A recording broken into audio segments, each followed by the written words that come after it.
Hello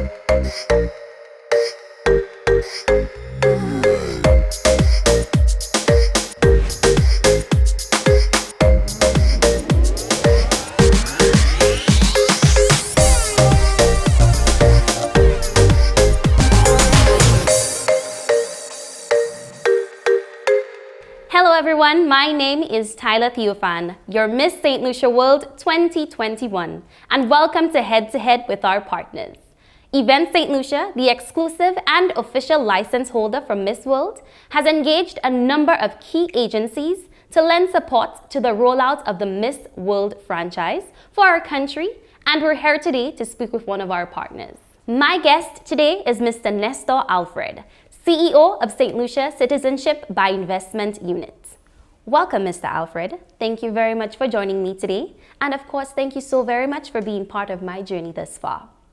The pleasure is really mine, and I'm really happy to be here with you and also to talk as much as we possibly can in regard to this program. Lovely. So I do have a few questions for you, and let's get right into it. Sure. Citizenship by investment is very topical these days. What really is CIP, or should I say citizenship by investment? You know, you've actually started our dialogue with a very interesting question. And it's a question that evokes a lot of questions by itself, a lot of raised eyebrows. But in very simple words, the Citizenship by Investment program is really a platform that is utilized by countries, by islands, as a means of generating much needed revenue for the social and economic development of their respective states. But I want to say something as well. There is a view that this whole Citizenship by Investment program is unique specifically to the small island states of this Caribbean. But the truth is, whether you call it CIP or you call it Golden Visa, as it is termed in Europe, that program has continued being a viable revenue generating stream for countries and islands all around the world. So this is not unique to St. Lucia, neither is it unique to the rest of the OECS islands. And why we're doing this? If one truly understands the construct of a country's budget, there is a strong emphasis on grant funding. Mm-hmm. The truth is, countries are having a dusty time even to maintain their own economies, far less to be in a position at this point in time to provide grants to countries. And therefore, small dependent countries like St. Lucia must find ways to meet the needs and the growing needs of its country and its people. And Citizenship by Investment provides a viable platform to do just that. In explaining what CIP is and what CIP does, you did speak on some of the benefits of CIP in St. Lucia. Can you speak on the specifics of those benefits for me, please? You're right. St. Lucia has been in this program for 5 years. We've generated almost about in excess of $160 million to the government of St. Lucia through this program. Prior to 2021, the revenues of CIP went directly to the consolidated fund. Subsequent to 2021, those funds went to a specific fund called the National Economic Fund. And the disbursements of funds from this account is defined within legislation.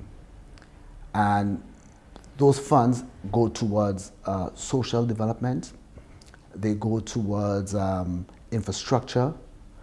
But in regard to St. Lucia and in regard to specifics, I think over the years some monies have gone into St. Jude's redevelopment project. It has gone towards agricultural diversification. But I think the specifics need to be a little more apparent. And hopefully with the National Economic Fund now being established, I'll be able to speak more comfortably about those specifics. There has been a genuine concern that the citizens under this program will then have the opportunity to vote in St. Lucia. and change our society, of course. Can you please just clarify? Sure. Look, that concern is genuine, and in fact is one of the highlights when one speaks about CIP. But our fears sometimes can be dealt with facts rather than just emotions. Let's look at St. Kitts. St. Kitts, as a small island state, has been the grandfather of such a program.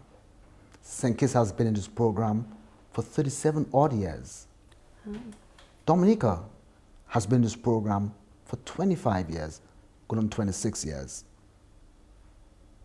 Have we seen an increase in population size of St. Kitts? Point. Have we seen a population increase in the size of Dominica?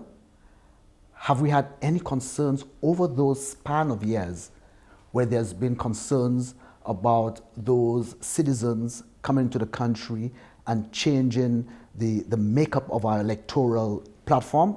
Absolutely not. So therefore, that fear is unfounded.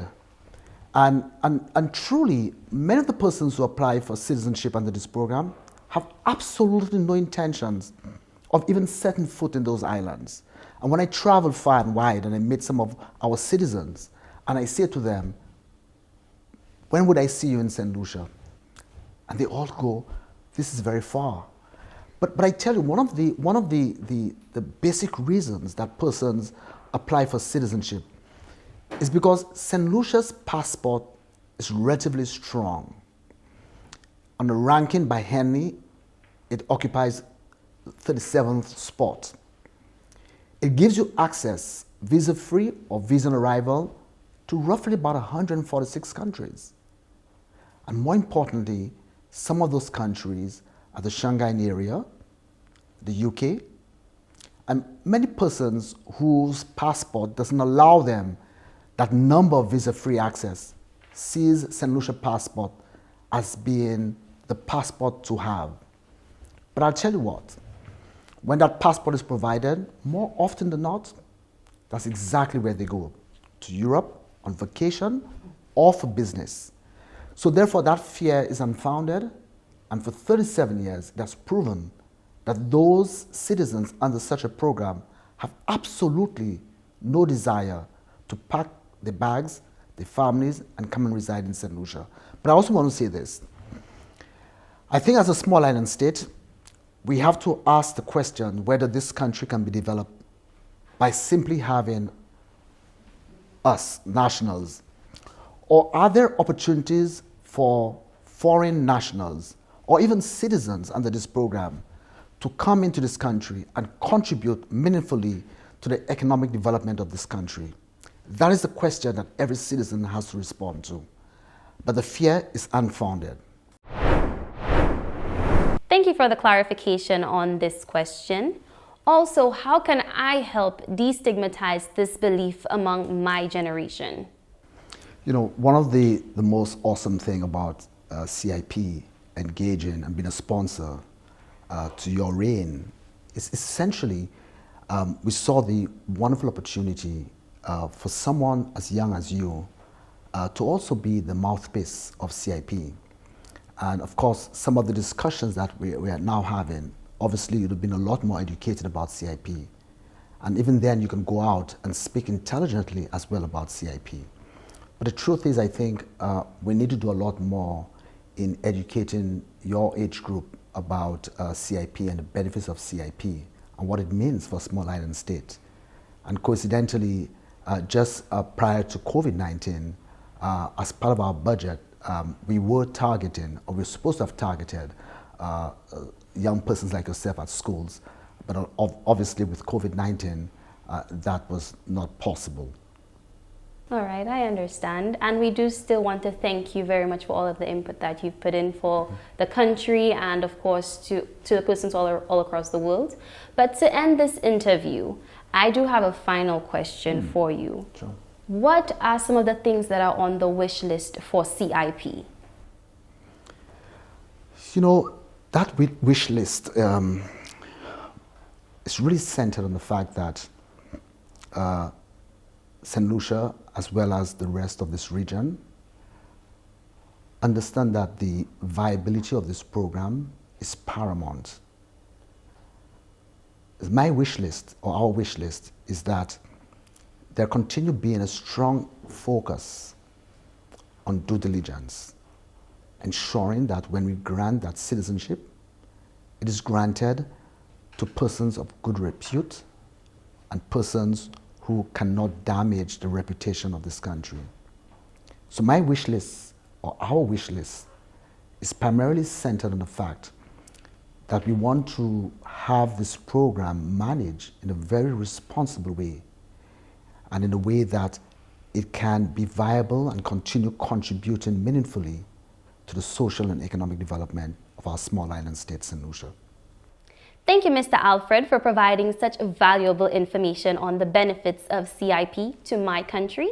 And I wish to thank you and your team for being part of my journey to Miss World. Well, I want to say thank you as well.